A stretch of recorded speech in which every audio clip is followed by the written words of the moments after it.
Now, the 2020 Democrats missing the big picture. It's about economic growth. That's the story. It's about job growth. Democrats don't have a robust national economic message. That's what insiders are now saying.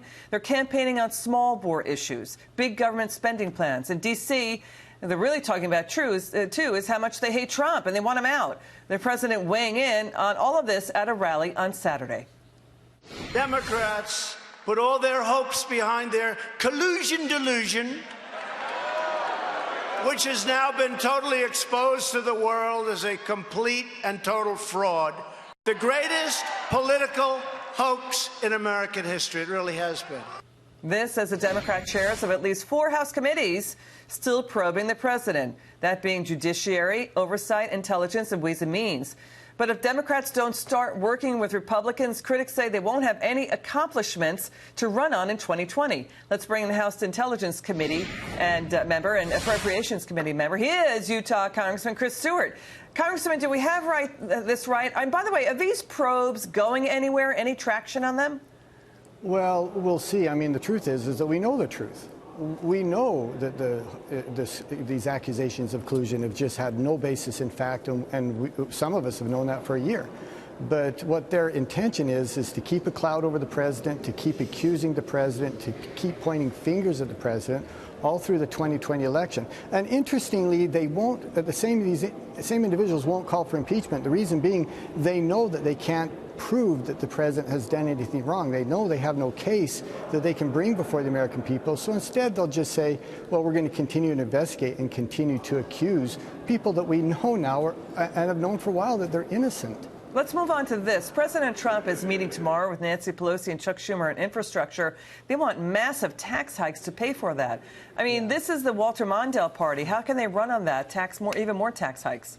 Well, good luck with that. I mean, run on tax hikes and run on impeachment. That is our plan right now. But, you know, there's good news and bad news on infrastructure. The good news is the president wants to do a package, and many Republicans do. And in the past, Democrats, or at least some Democrats, have wanted to as well. The bad news is I don't know if they're sincere any longer.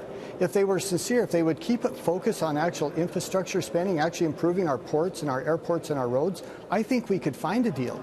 But if they want to make it about climate change, if they want to make it about $1 trillion, or as Ms. Pelosi said, maybe $2 trillion in additional taxes, if they want to do it on specific jobs programs, then that indicates to me that they just don't want a deal. And by the way, I worry about that because I think they're so reticent, they're so reluctant to give this president a win on virtually anything as we go into the 2020 election. And I'm afraid they may sacrifice this otherwise bipartisan effort in that hesitancy, as I said, just to give the president a win on anything. Well, to your point, even Bernie Sanders said focusing on that and focusing on bringing down Trump could work in Trump's favor, in the president's favor. So, again, the question is, what is going on with the Democrat Party? Why aren't they focusing on the issues, the kitchen table topics that Americans are talking about?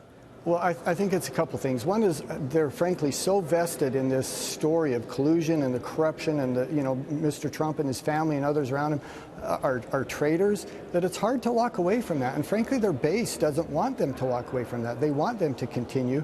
And the second thing is on these other issues, these tabletop issues you talk about, they actually have no plan. If they had some suggestions, if they had something that they could take before the American people and say, this is what we want to do that will better your lives, that will make it easier for you, it would be different for them to take that. But the reality is that they don't. And Congressman, Attorney General William Barr is pushing back. He's supposed to testify twice this week.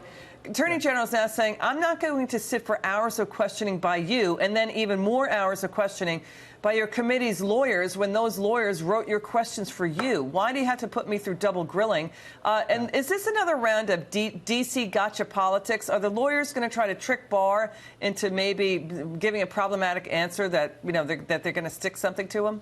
Well, maybe, but I tell you, I look forward to these hearings because Mr. Barr is one of the most capable, intelligent men in D.C., and frankly, he's going to make a lot of these Democratic members look small and small-minded and petty. And that's why they want their attorneys to do the questioning. Because I think, frankly, the chairman of these committees don't trust their own Democratic members. They know that Mr. Barr is capable of handling their questions. They know, like he's already demonstrated, he has nothing to hide. There's no excuse he has for anything. He's very, very open, very transparent. And yet, I don't think he trusts his own members. When I say me, I mean these Democratic chairmen. I don't think they trust their own members to spar with Mr. Barr, and they think the attorneys might do a little better job at it. Congressman, great to see you. Thank you so much for coming in.